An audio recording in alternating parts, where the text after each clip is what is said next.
kegiatan yang lain.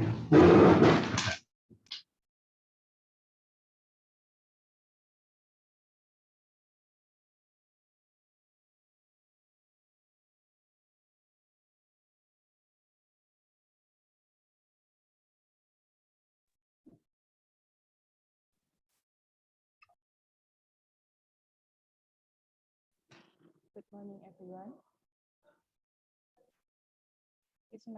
Is my voice clear enough? Good morning. Yes, Good ma'am. morning. Oh, thank you. Before we start the course, please open your cam.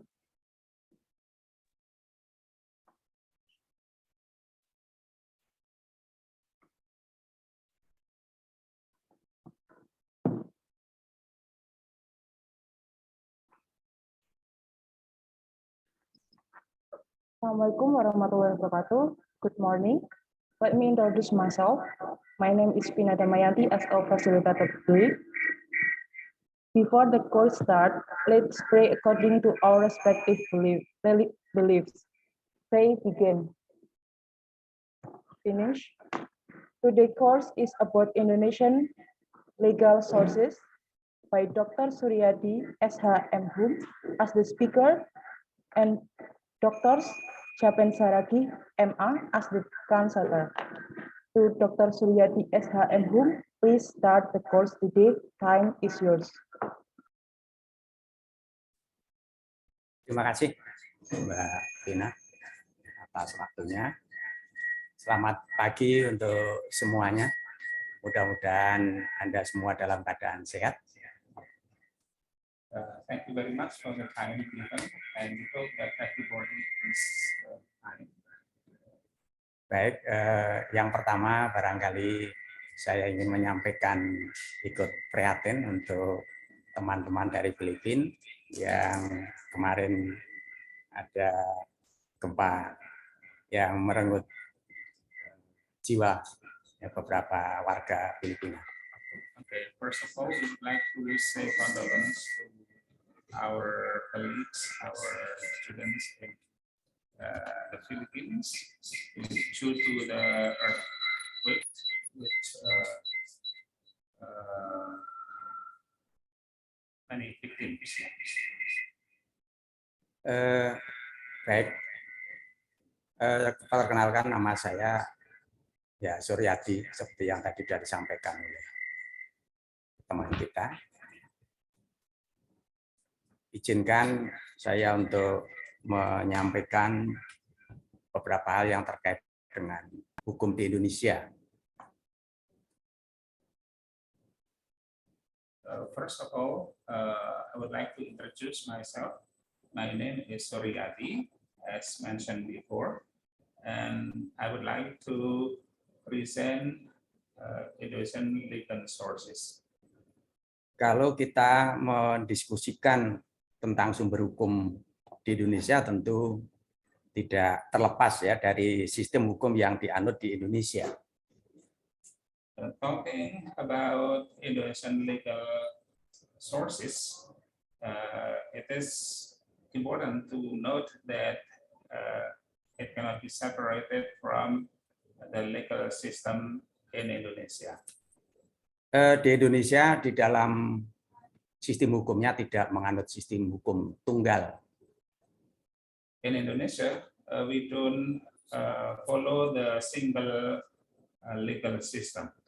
Tetapi menganut beberapa sistem hukum, yaitu yang pertama sistem hukum adat, dan yang kedua sistem hukum Islam dan sistem hukum Eropa kontinental atau civil law. We follow some legal system, customary legal sources, administrative legal sources, and continental legal system.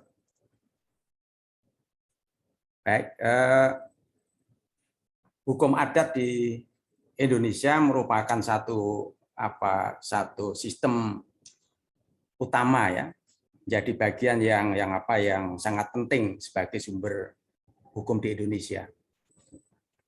customary system in Indonesia becomes very important because it is very widely practiced. Sementara sistem hukum Islam yang secara real juga hidup atau dipertahankan di dalam masyarakat Indonesia yang mayoritas Muslim juga menjadi bagian yang tidak terpisahkan dari sistem hukum di Indonesia. Okay, we have also another legal system, that is Islamic law, because most population of Indonesia are Muslims. Sementara sistem hukum Eropa atau Eropa kontinental atau civil law yang secara historis ini juga mempengaruhi sistem hukum di Indonesia. Historically, the legal system from Europe, civil legal system, is also applied in Indonesia because we have practiced the law since the Dutch occupation. Nah, setelah Indonesia merdeka pun pada tahun 1945, ya, sampai hari ini beberapa peraturan hukum dari Eropa kontinental itu juga masih diberlakukan. After its independence in 1945, some of the law from constitutional law or civil law from the Europe still applied up to now. Di beberapa sistem hukum yang berlaku antara lain misalnya Kitab Undang-Undang Hukum Perdata, ada Kitab Undang-Undang Hukum Pidana atau Criminal Law, kemudian ada juga hukum dagang yang masih sampai hari ini masih berlaku. Some of their law, for example, the private law, the commercial law, are still applied. Pengaruh dari sistem Eropa kontinental atau civil law ini juga bisa kita lihat di Indonesia, adanya pembagian hukum secara tegas antara hukum publik dan hukum privat. The continental legal system influence is still seen up to now of the division of the private law and the administrative law.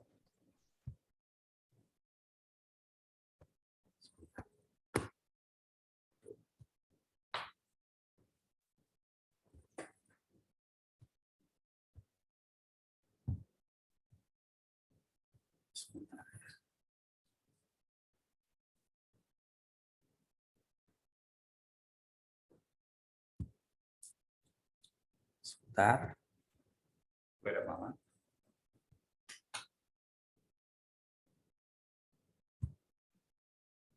Nah, kemudian kalau kita tadi sistem Eropa kontinental itu pengaruhnya pada pembagian hukum di Indonesia yang kita klasifikasikan ada hukum publik.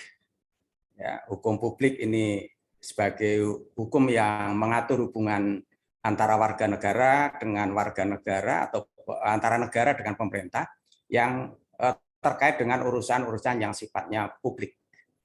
So the influence of civil law is seen in the public law. The public law regulates the relationship between citizen and the government, which is a public affair of the life of the state and the government. Baik. Nah, klasifikasi hukum publik itu di dalam sistem hukum di Indonesia kita bedakan atau kita bagi. Ada hukum tata negara atau constitutional law, kemudian ada state administrative law dan criminal law.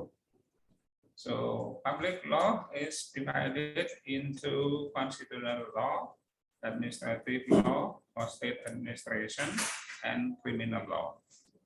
Nah, kemudian sistem hukum yang tadi klasifikasi hukum yang kita sampaikan, itu nanti kita klasifikasikan lagi, ada hukum yang bersifat material dan ada hukum yang bersifat formal. This classification can further be divided into material law and formal law. Nah, hukum tata negara material ini merupakan seperangkat norma hukum yang mengatur tentang hak dan kewajiban antara warga negara dengan negara dalam hubungan ketatanegaraan atau dalam hubungan kepentingan-kepentingan publik. State administrative law is defined as the relationship between the citizen and the government. Nah, hukum tata negara ini pengaturannya kita temukan di dalam Undang-Undang Dasar Negara Republik Indonesia tahun 1945. The state administrative law is found in the 1945 Constitution of Indonesia. Nah, konstitusi ini merupakan hukum tertinggi di dalam peraturan perundang-undangan di Indonesia. The Constitution is the highest level of law legal system in Indonesia. Nah, itulah hukum tata negara yang mengatur hubungan antara negara dengan warganya. That is the state administrative law, which regulates or legalize the relationship between citizens and the government. Kemudian untuk pelaksanaan atau dalam konteks penegakan hukum, dalam hal terjadi pelanggaran-pelanggaran atas ketentuan-ketentuan di dalam hukum tata negara, diaturlah di dalam yang namanya hukum formal tadi. In order to implement the state administrative law,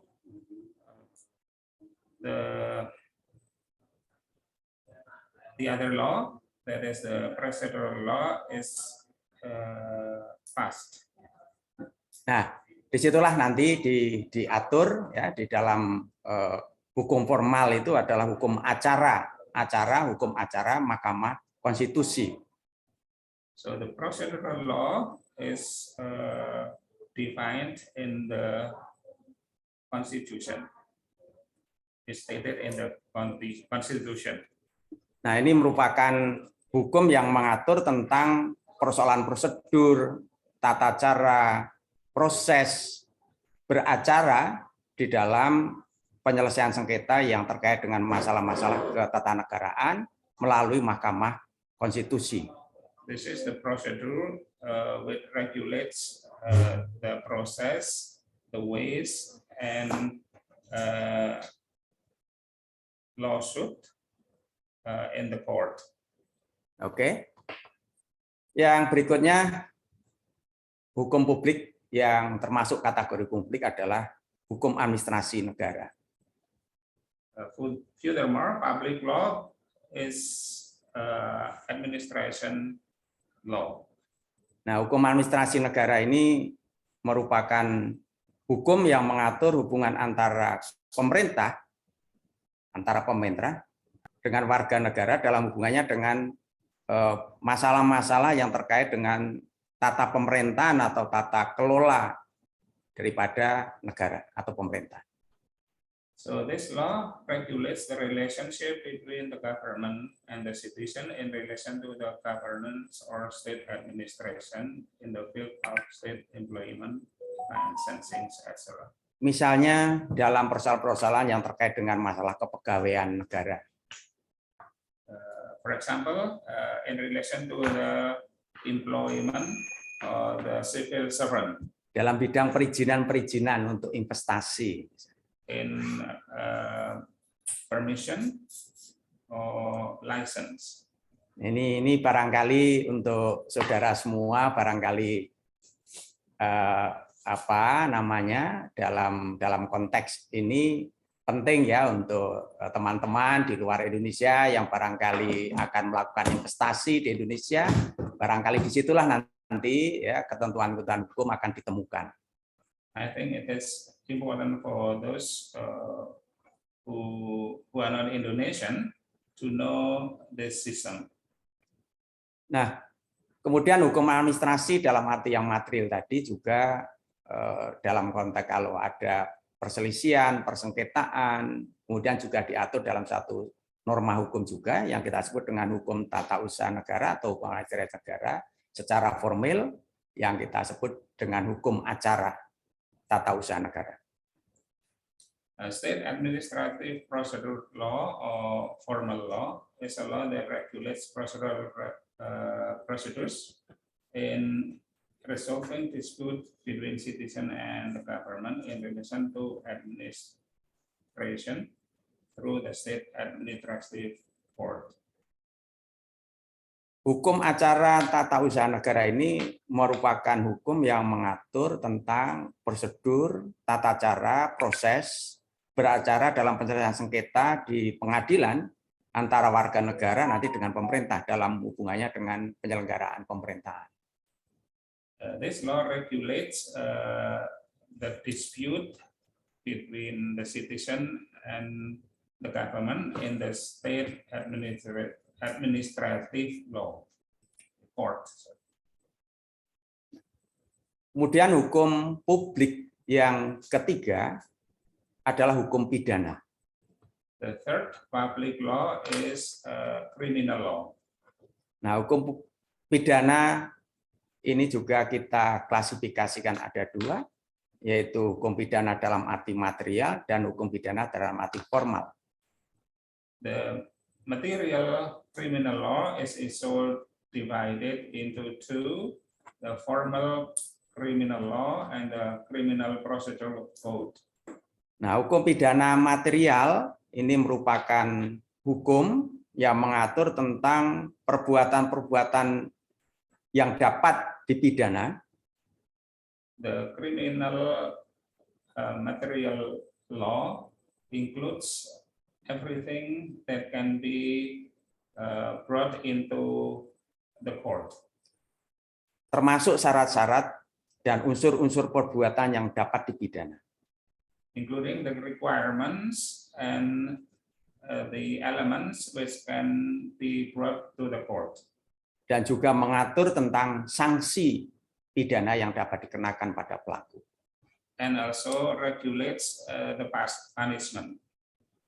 Nah, kemudian untuk menegakkan ketentuan-ketentuan hukum pidana material, tadi diatur di dalam hukum pidana formal atau hukum acara pidana. To execute the law, it is determined in the criminal procedure code. Nah, hukum acara pidana ini di dalamnya mengatur tentang bagaimana prosedur, tata cara, proses beracara di dalam penyelesaian perkara pidana. This law regulates the procedures, how a case is tried in the court. Mulai dari proses penyelidikan, penyidikan, penuntutan, sampai proses peradilan. From the investigation to the investigation up to the judgment. Nah, hukum acara pidana ini di dalam sistem hukum di Indonesia diatur di dalam Undang-Undang Nomor 8 Tahun 1981. The Criminal Procedure Code is stipulated in the Bill Number 8, 1981. Atau sering disebut dengan KUHP. Is also known as KUHP.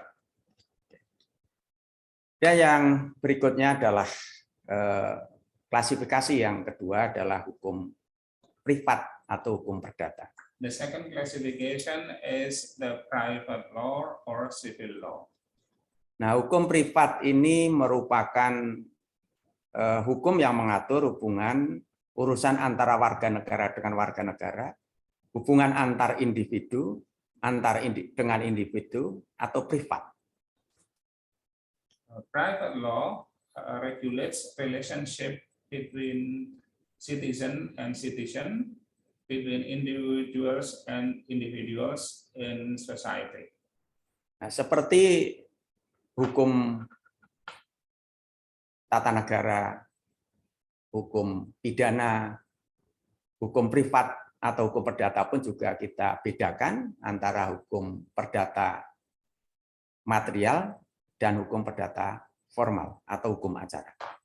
Like the previous laws, private law or civil law can also be classified into material law and formal law.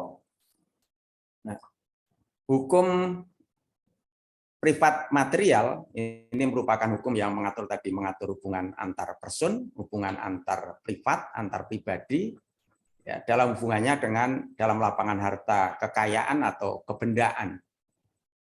Private material law is a law that regulates relationship between individuals, private, which contains rights and obligation in the field of property law, contract law, marriage, and so on.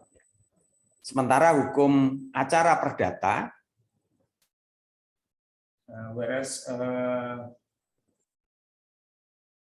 procedural civil law, hukum acara perdata ini merupakan hukum yang mengatur tentang prosedur, tata cara, proses beracara di dalam penyelesaian sengketa-sengketa dalam hubungan keperdataan antar person, antar pribadi. Okay, this law regulates the procedural procedures in relation between individuals or private through state country. Kemudian kalau tadi sudah kita sampaikan tentang bagaimana sistem hukum di Indonesia dengan 3 klasifikasi, ada 2 klasifikasi ya, hukum publik dan hukum privat.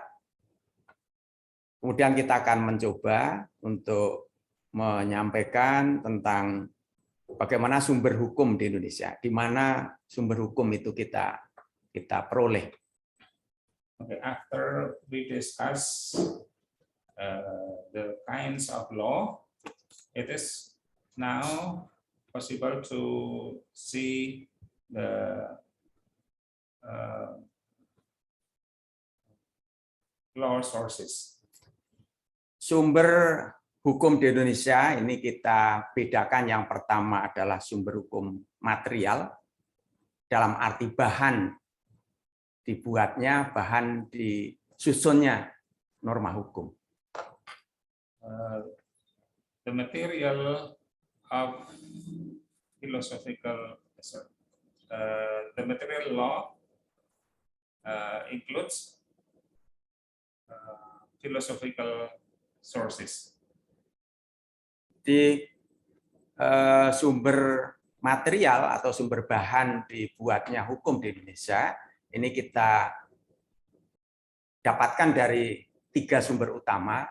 Yang pertama adalah sumber filosofi, kemudian yang kedua adalah sumber yuridis dan sumber sosiologis. The legal material legal sources include philosophical sources, juridical sources, and sociological sources. Filosofi atau sumber filosofi di Indonesia yang menjadi sumber utama dibentuknya hukum itu adalah Pancasila. The main philosophical source in Indonesia is Pancasila. Pancasila merupakan sumber dari segala sumber hukum di Indonesia. Pancasila is the philosophical basis, that is the source of all source legal source in Indonesia? Filosofi Pancasila sebagai dasar utama pembentukan hukum ini ada lima dasar utama ya, 5 dasar utama. Yang pertama, hukum itu harus mendasarkan pada nilai ketuhanan. Yang kedua, mendasarkan pada nilai kemanusiaan yang adil dan beradab. Kemudian yang keempat, mendasarkan pada nilai persatuan Indonesia.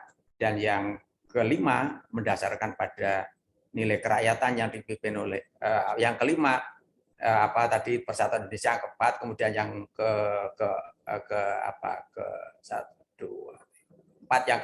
keempat kerakyatan yang dipimpin oleh kebijakan dalam perusahaan perwakilan, dan yang terakhir yang 5 adalah keadilan sosial. Pancasila as the legal source in Indonesia includes 5 principles. 1, believe in the one and only one God, just and civilized humanity, the unity of Indonesia, democracy led by wisdom in deliberation or representation, and social justice.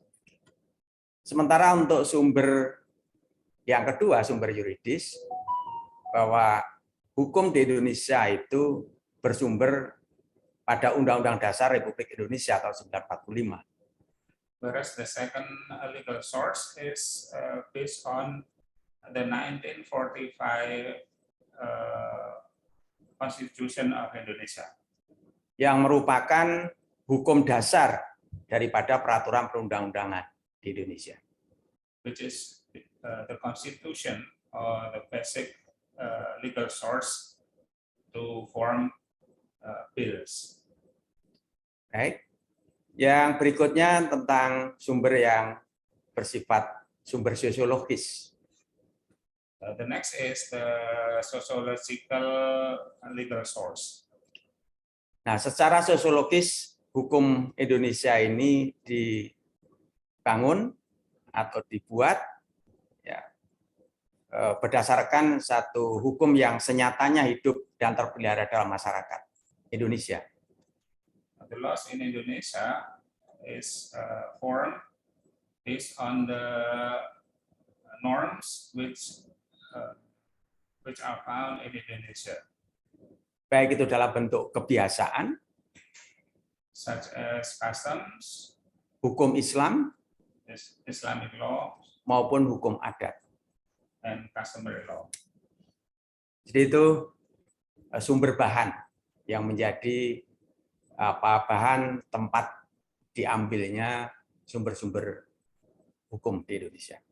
Those are the material legal sources which can be used as the guidance for making the law.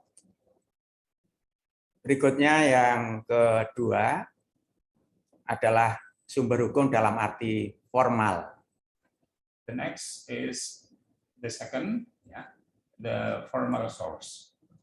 Sumber hukum formal ini merupakan sumber hukum di mana ditemukan ketentuan-ketentuan hukum yang berlaku di Indonesia.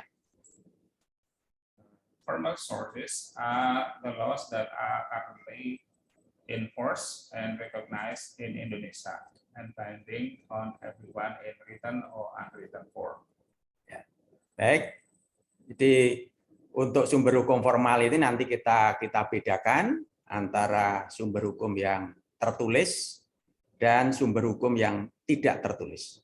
So these laws or these norms are classified into written legal source and unwritten legal source. Secara hierarkis, hukum yang tertulis yang dalam bentuk peraturan perundang-undangan ini, yang pertama sumber utamanya adalah Undang-Undang Dasar Republik Indonesia. The hierarchy of our legal system first is the 1945 Constitution of the Republic of Indonesia, or WD 1945. Yang kedua adalah undang-undang. The second act. Yang ketiga adalah peraturan pengganti peraturan pemerintah pengganti undang-undang. The third is the government regulation in lieu of act. Kemudian peraturan pemerintah. The next is government regulation. Kemudian peraturan pemerintah daerah provinsi. Then provincial regulation. Kemudian peraturan pemerintah kabupaten kota. And then city or regency regional regulation. Jadi itulah sumber-sumber hukum yang berlaku di Indonesia. Those are the legal sources in Indonesia.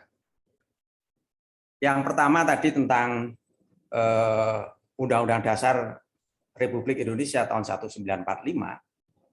The first was the 1945 Constitution of Republic of Indonesia.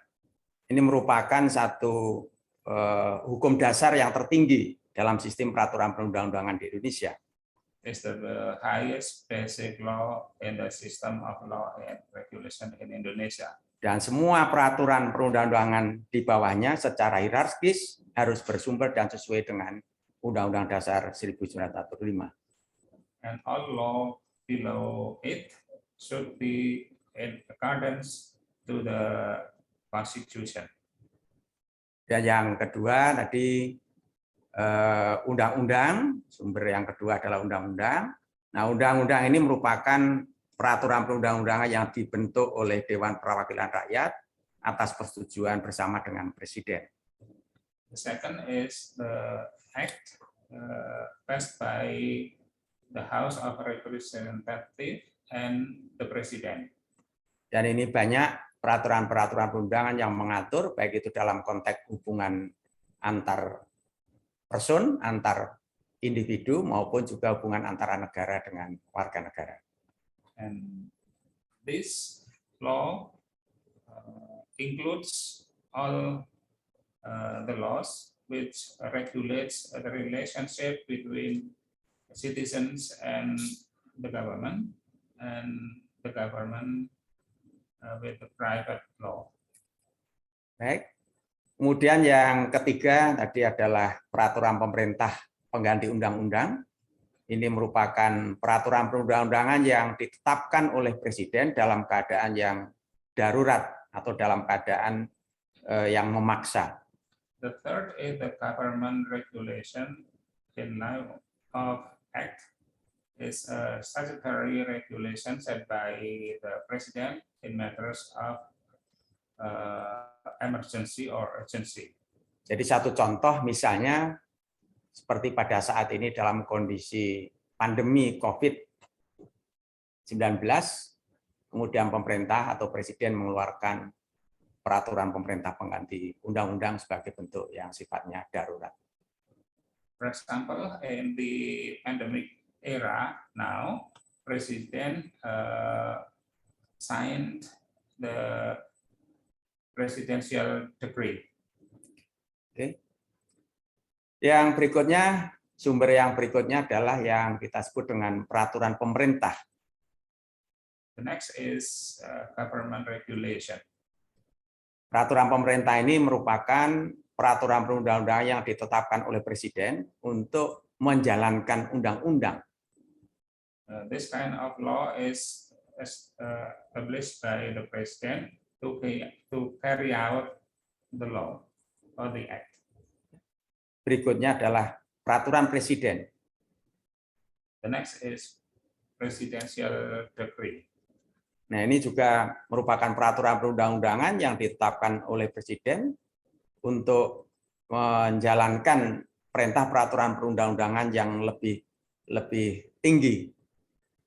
This kind of law is stipulated by the President to carry out orders of legislation in carrying out government power.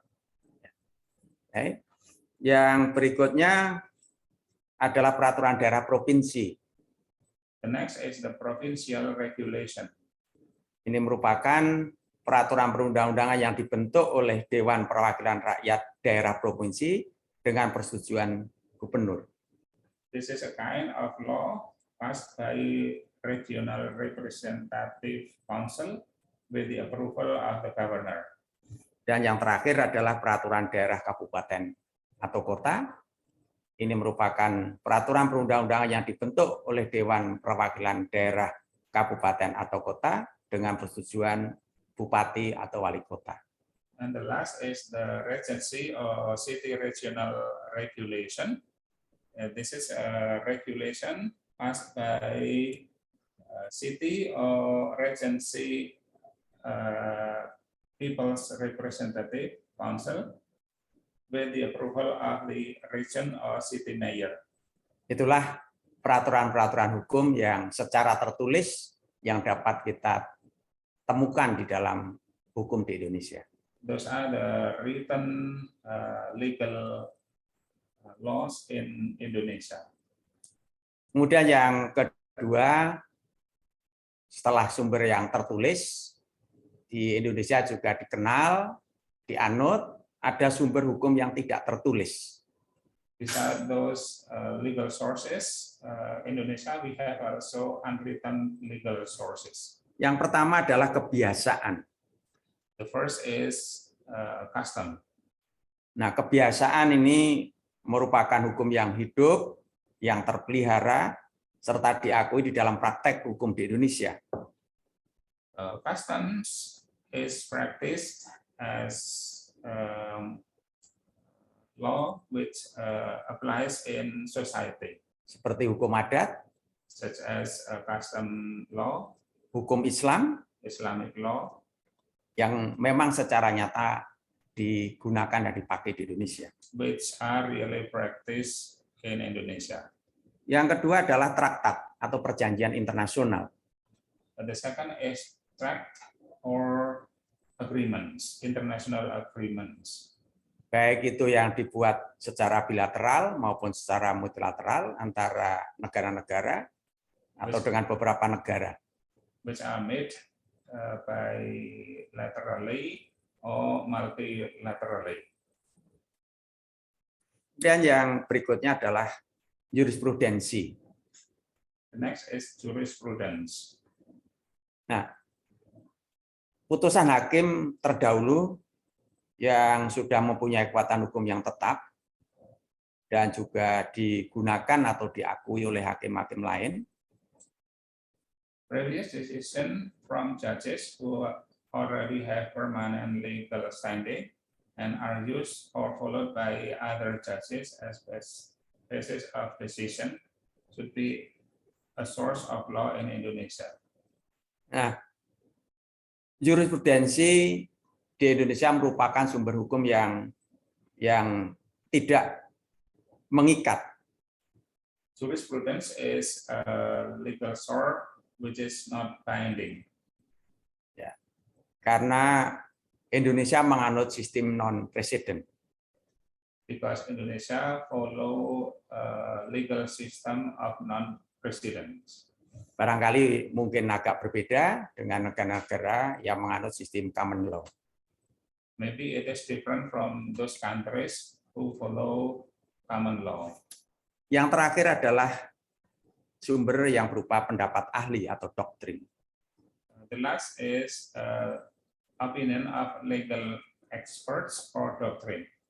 Nah, sumber hukum yang terakhir ini juga bersifat tidak mengikat. This kind of law source or legal source is also non-binding. Sumber hukum ini hanya bisa dipakai dalam hal hukum tertulis tidak ada. This can be considered in case there is no, it is not stated in the written legal source. Barangkali itu yang sedikit yang bisa kami sampaikan. Mudah-mudahan ada manfaatnya. Ya. And that is what we can present. We hope that they are very useful for us. Thank you very much. Kalau ada diskusi dan pertanyaan barangkali nanti bisa kita We hope we can discuss further, and we hope that everybody will understand. terima kasih. Thank you.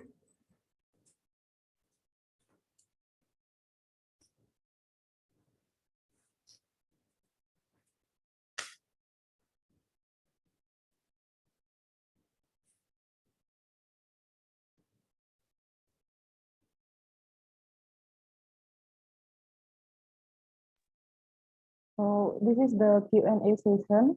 Maybe one of you want to ask or want to deliver your opinion, please. Thank you.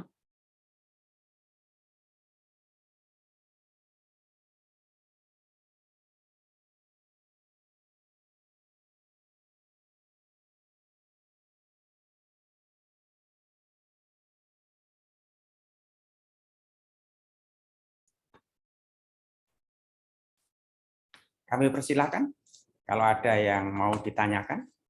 Please ask question.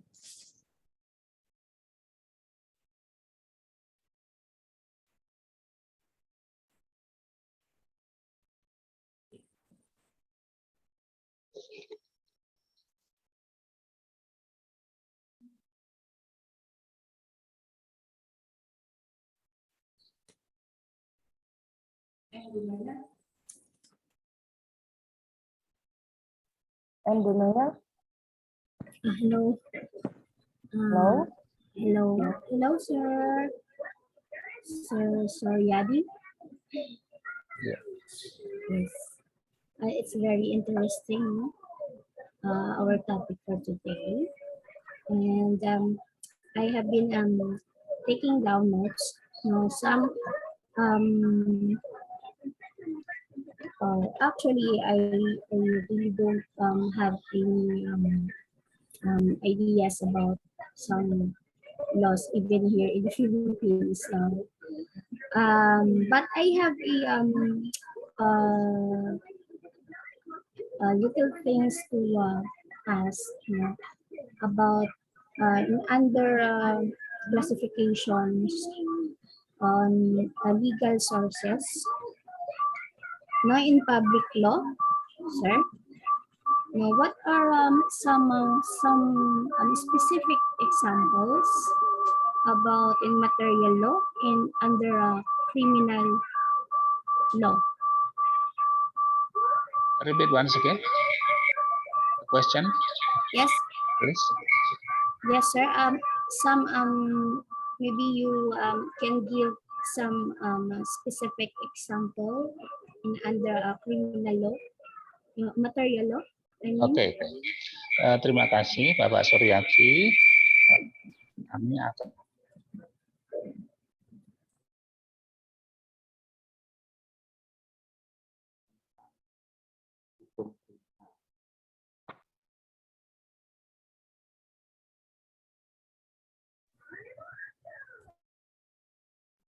Thank you. Contoh hukum yang terkait dengan hukum pidana adalah misalnya yang terkait dengan tadi kan perbuatan yang bisa dipidana, kemudian unsur-unsurnya, kemudian hukumannya, mengatur tentang itu. Thank you very much. The examples of criminal laws are legal laws which regulates types of crime, criminal, and punishment. Nah, contohnya misalnya perbuatan yang bisa dikatakan perbuatan pidana adalah misalnya orang yang mengambil barang orang lain tanpa izin. Dalam bahasa hukum kriminal itu kita sebut dengan mencuri. An example is taking somebody's property illegally, which is also known as theft. Jadi unsur-unsur mencuri itu adalah mengambil barang orang lain tanpa izin untuk kepentingan sendiri.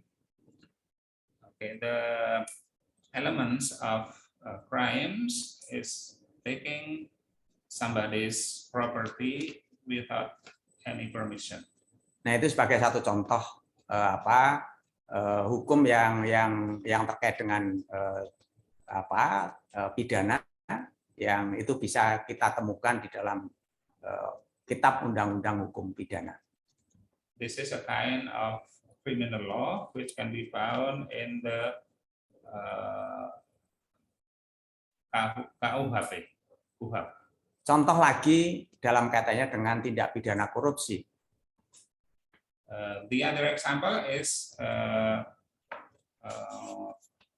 the corruption. Yang bisa kita temukan pengaturannya di dalam Undang-Undang Tindak Pidana Korupsi. This is also found in the criminal law about corruption. Barangkali itu yang bisa saya jelaskan. So these are some examples. Thank you. Thank you, Sir Japet. These examples are under material or in a formal law. Apakah itu termasuk material atau formal? Material. This belongs to material legal law. Material. So the example are the corruptions or taking something or properties without their permission is under material law in criminal law. Am I right? Yes. Okay. How about the formal? It is Bagaimana yang formal tentang under hukum pidana? Yang formal yang mengatur tentang proses penyelesaian perkara pidana ini bisa kita temukan pengaturannya dalam KUHP. The formal criminal law can be found in KUHP or procedural criminal law.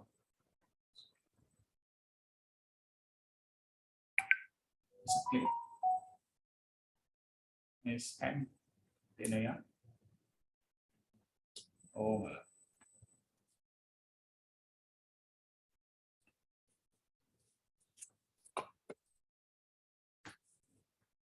bisa dialih. Maybe John Samuel Dovo want to deliver the question or the opinion, please. Yes, sir. I think the connection is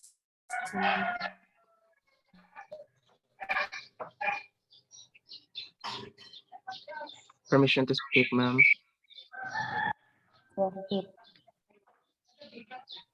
Okay. So good morning, everyone. I just want to ask about the unwritten laws. It has been said that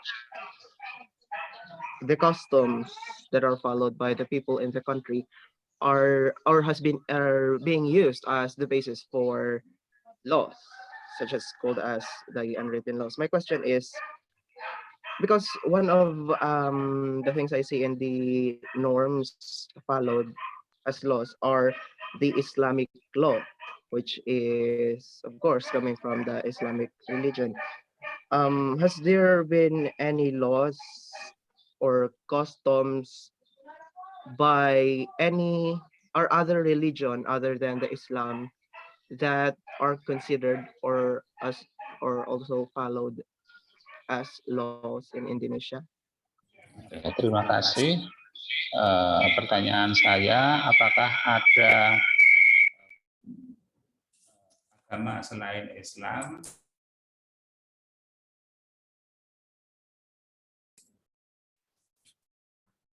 Ya. Baik, terima kasih.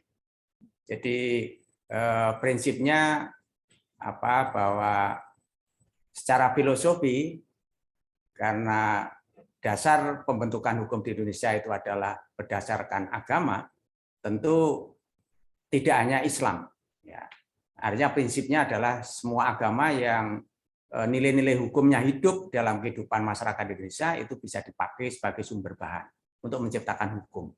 Tetapi yang secara real sampai hari ini berlaku dan dipakai karena mayoritas Muslim adalah hukum Islam. Tapi tidak menutup kemungkinan hukum-hukum agama yang lain juga bisa dipakai sebagai dasar dalam penyusunan hukum di Indonesia. Okay, thank you very much. Practically,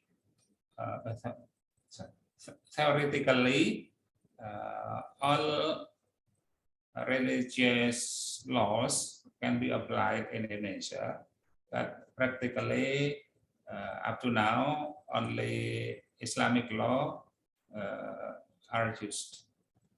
So it is open.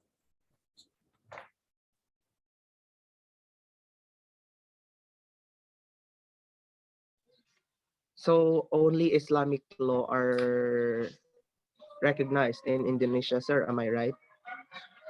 Apakah hanya hukum Islam yang diberlakukan, dipertimbangkan?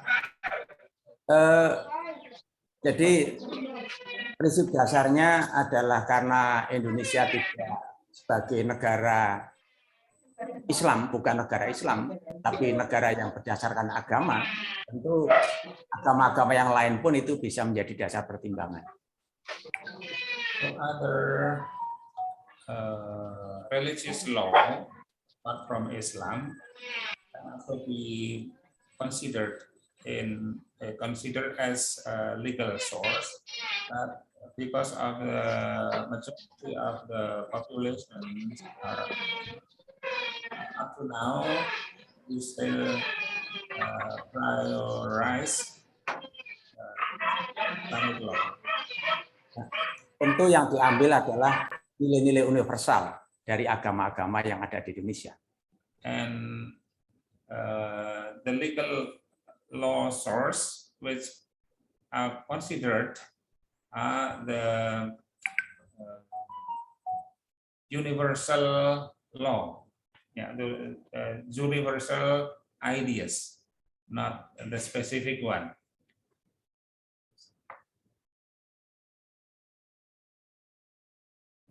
Is it clear, Mr. John? Yes, sir. Thank you. I have been more enlightened with the topic. May I ask another follow-up question about the unwritten law? Okay. So it has been said that legal expert can be considered as sources of law. May I ask if who are these legal experts are, and how can we consider someone as a legal expert in Indonesia? Bolehkah kita menanyakan hal yang lain? Boleh? Oke. Pertanyaannya yaitu apa yang dimaksud dengan pendapat ahli? Ahli itu yang bagaimana?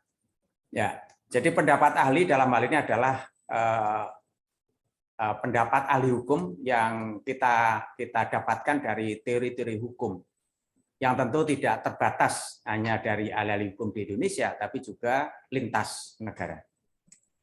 So this is opinions of legal experts, which are not specifically experts in Indonesia, but we also adopt opinions of legal experts from all over the world. Jika Indonesia juga bisa mengadopsi dari berbagai hukum negara lain. We can also consider opinions of legal experts from other countries. Barangkali dari Filipina, dari Malaysia, dari Thailand, Maybe biasa from kita ambil the sebagai dasar. Philippines, from the Malay and Thailand, yeah, can be also considered.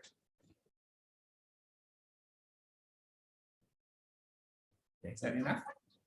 Okay, thank you very much for answering my question, sir. That's all. Terima kasih.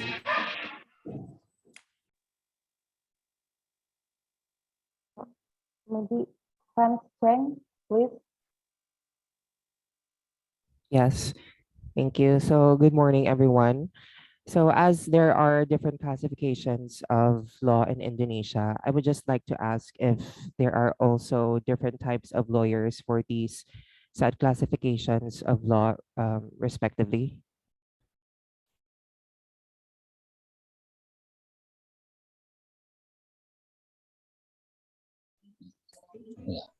Selamat siang semuanya. berkenaan dengan pembagian hukum, apakah ada pembagian hukum bagi para penegak hukum? Baik, selamat siang. Tentu bagi penegak hukum di dalam apa? Di dalam hukum apa namanya? Di dalam masing-masing hukum acara yang terkait dengan hukum acara perdata, acara pidana, acara tata usaha negara, dan sebagainya itu di dalamnya juga sudah mengatur tentang persoalan kewenangan masing-masing penegak hukum. Okay, good afternoon. In relation to the classification of lawyer, of course, there are some classification related to different kinds of law.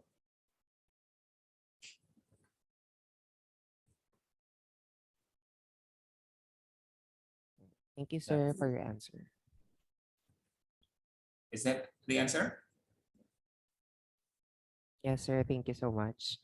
You're welcome. Terima kasih. Terima kasih. Thank you.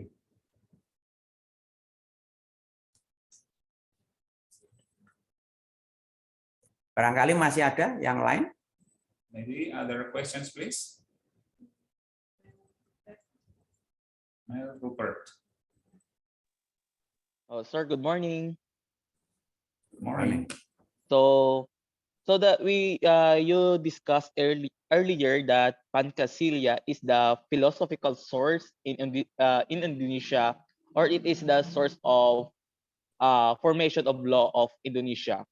So my question is there some other philosophical source aside the Pancasila can be the source of law and formation of Indonesia? Okay, in relation to Pancasila as the philosophical legal source.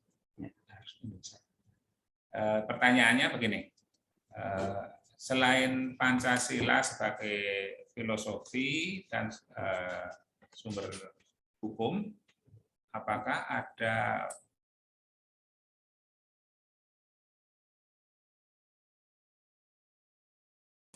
Terima kasih atas pertanyaan. Jadi filosofi yang tertinggi di dalam pembentukan hukum di Indonesia, tadi sudah kita sampaikan bahwa Pancasila merupakan sumber dari segala sumber hukum. Sehingga tentu filosofi di luar Pancasila tentu tidak kita adopsi, tidak kita jadikan sebagai rujukan.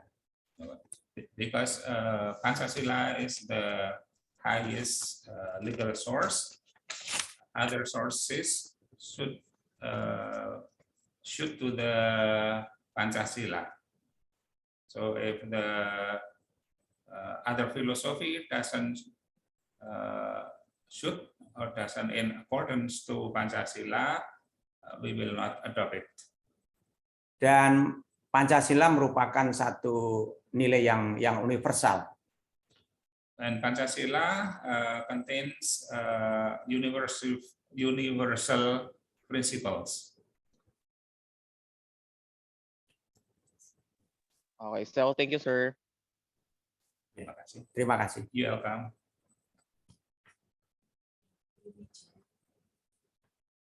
Next, Mr. Salamat siang, ma'am, sir. I would like to be more specific about my question is actually related to private law and the added law, which is the customary law. So it is stated in the PowerPoint that private law or civil law regulates relations between citizens. So it falls on example, the material law, the contract law, and the marriage law. Be specific. Is there any situations that civil law or private law clashes with the adat law or the customary law, and how it is being resolved by Indonesian people? Thank you, sir. Terima kasih.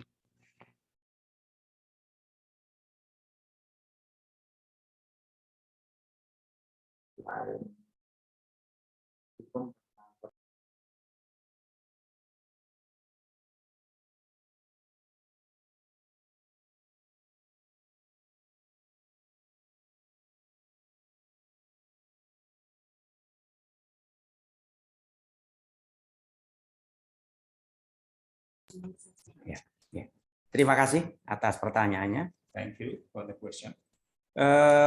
Secara spesifik tadi hukum privat atau hukum perdata itu mengatur tentang persoalannya terkait dengan kehartabendaan, hukum perkawinan, dan yang ketiga adalah terkait dengan perjanjian atau kontrak.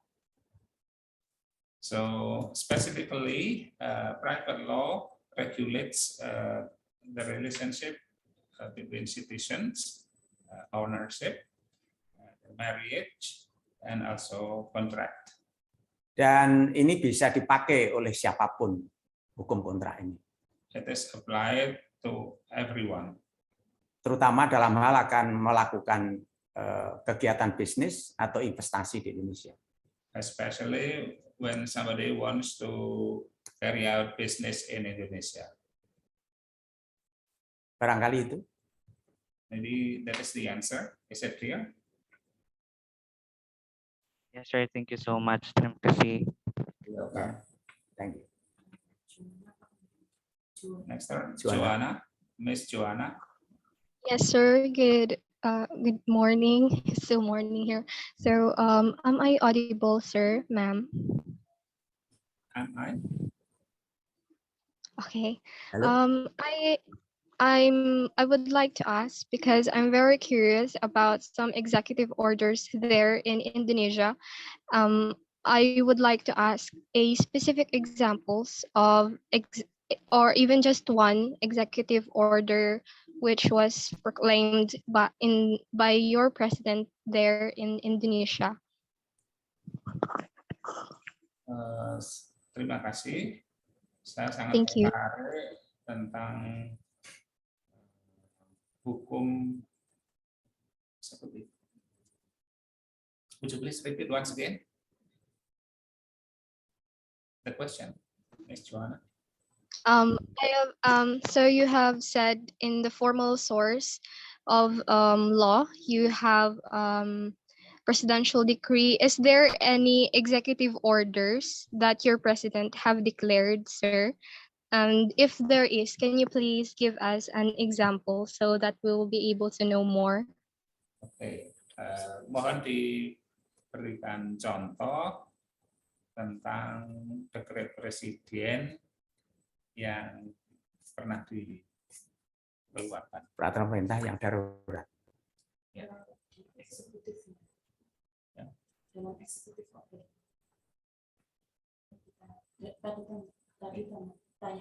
Dengan presidensial itu ada nggak executive order? Executive order itu dari DPR juga. Nah, baik.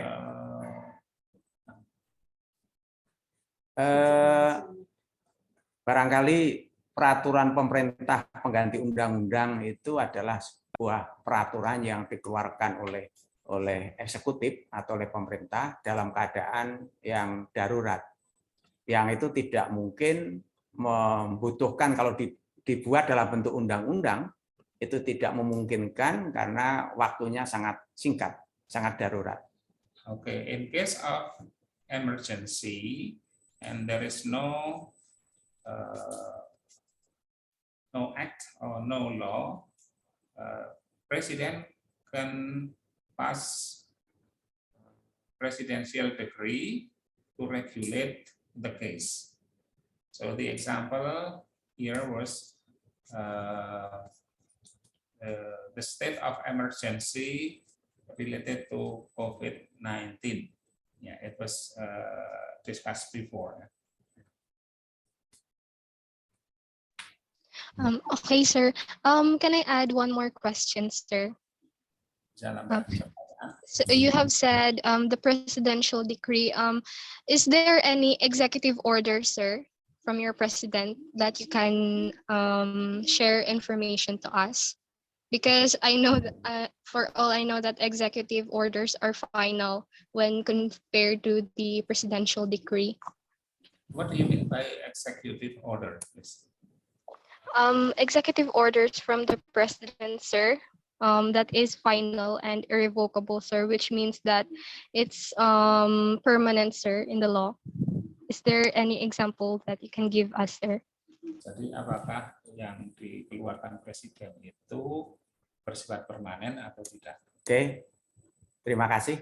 Jadi peraturan pemerintah pengganti undang-undang itu sifatnya sementara. Ya, sifatnya sementara dalam waktu tertentu yang ditentukan oleh undang-undang harus dimintakan persetujuan pada DPR. Okay, so the presidential decree representing the bill, this is only temporary. So it needs to be approved by House of Representatives. Ya, dalam hal DPR tidak menyetujui, maka secara otomatis peraturan pemerintah pengganti undang-undang itu menjadi tidak berlaku. When the House of Representatives do not pass the bill, the decree, it becomes aborted. So, in emergency only. Is it clear? Mas, Yes, sir. Thank you very much for answering my question. Terima kasih. thank you. Welcome.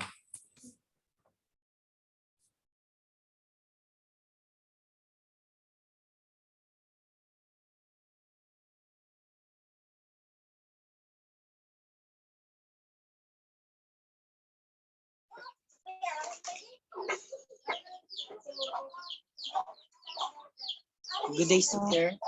Permission to speak. Yeah, please. Permission to speak, sir.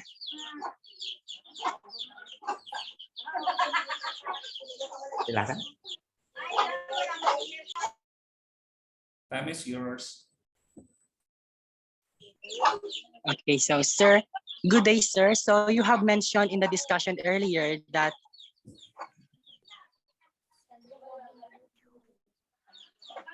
okay, sir. Okay, sir. You have mentioned in the discussion earlier that Indonesian law is classified as either public and private law. So under the public law, you have said about the constitutional law. So how did the constitutional law regulate the rights and of the people, especially on resolving the conflicting issues about human rights and violences? Hukum itu diterapkan secara nyata. Baik, terima kasih. Thank you.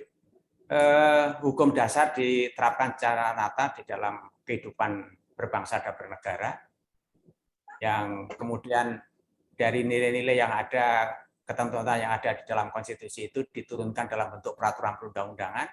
Kemudian peraturan perundangan itu juga kemudian diturunkan dalam bentuk peraturan perundang-undangan yang lebih rendah, dan kemudian penyelenggara negara, pemerintah, itulah yang akan melaksanakan, mengeksekusi. So the Constitution becomes the legal source, and all the laws should importance to the Constitution. Is that the answer? Okay, sir, may I just know what specific constitutional law that is designed to protect the rights of the people, especially the Indonesian people who are victims of violations like abuses? What are the possible examples of constitutional law governing on this problem? Bagaimana konstitusi itu melindungi warga negara, terutama dari kekerasan.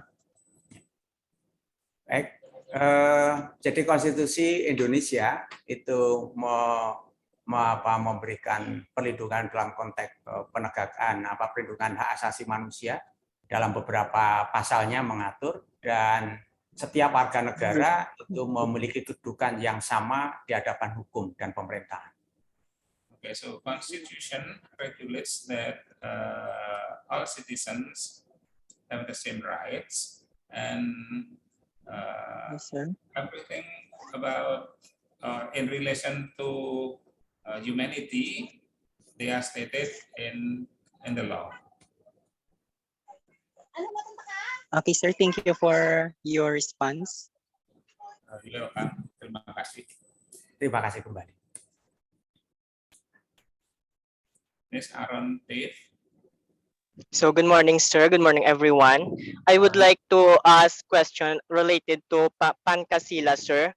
How important is Pancasila to the people and state, and what is their function to the society? Jadi bagaimana Pancasila itu penting bagi negara, bagi masyarakat, dan dalam kehidupan sehari-hari. Baik, terima kasih atas pertanyaannya. Thank you for the question.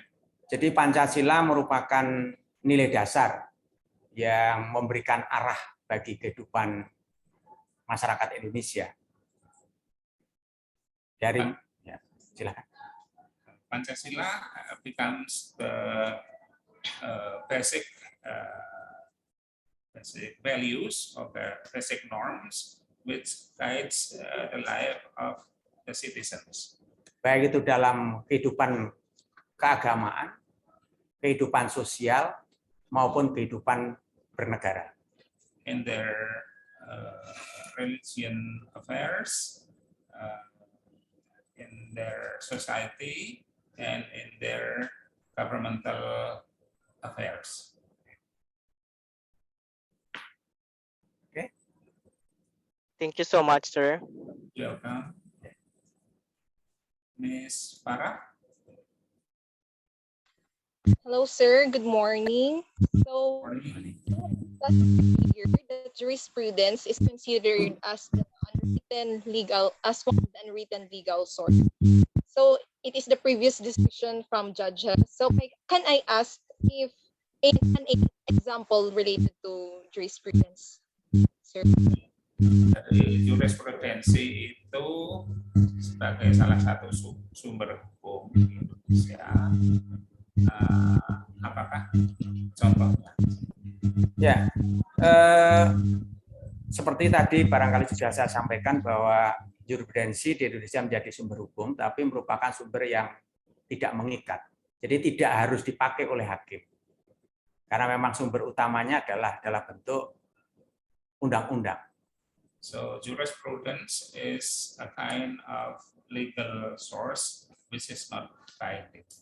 Nah, contohnya misalnya, tapi ini sekali lagi bisa dipakai ya, bisa dipakai dalam hal hukum tertulis tidak ditemukan, hukum tertulis tidak ada, dalam bentuk undang-undang tidak ada, maka ini bisa dipakai.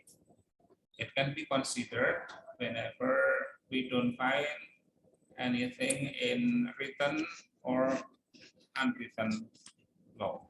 Contohnya misalnya hakim terdahulu memutuskan dalam sengketa tentang hukum waris. So, for example, the previous judges' verdict about inheritance.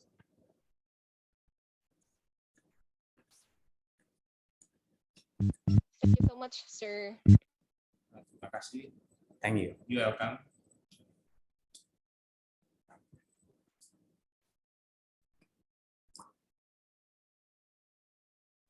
Is there any question or opinion of you guys?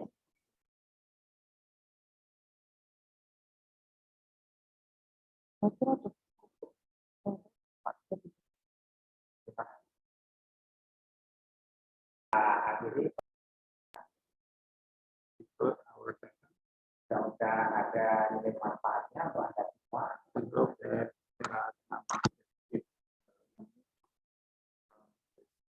Barangkali nanti ada yang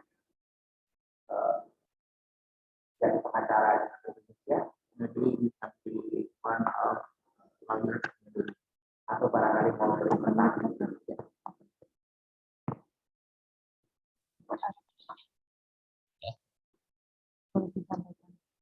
Maybe one of you will be one of lawyers in Indonesia.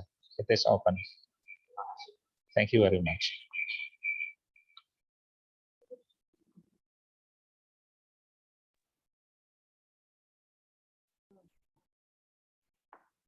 Thank you. Dr. Suryati SHM and Dr.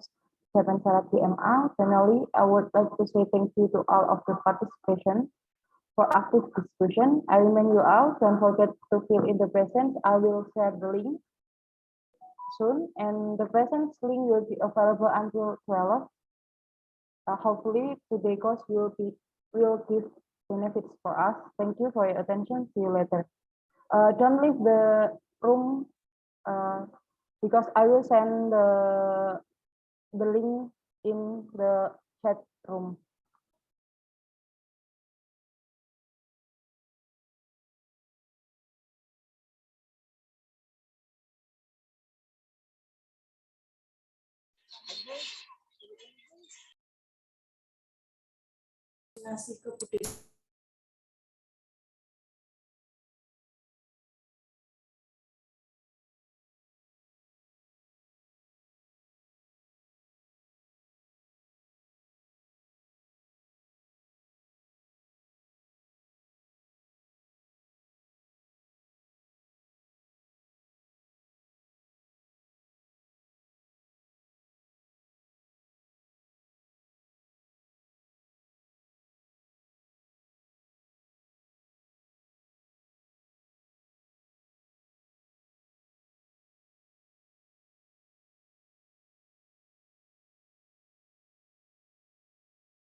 Hello guys, the tasks will uploaded in e-learning.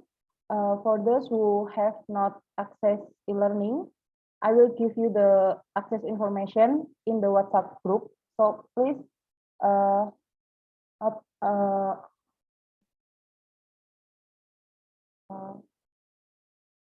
please check the WhatsApp group later, yeah. Thank you.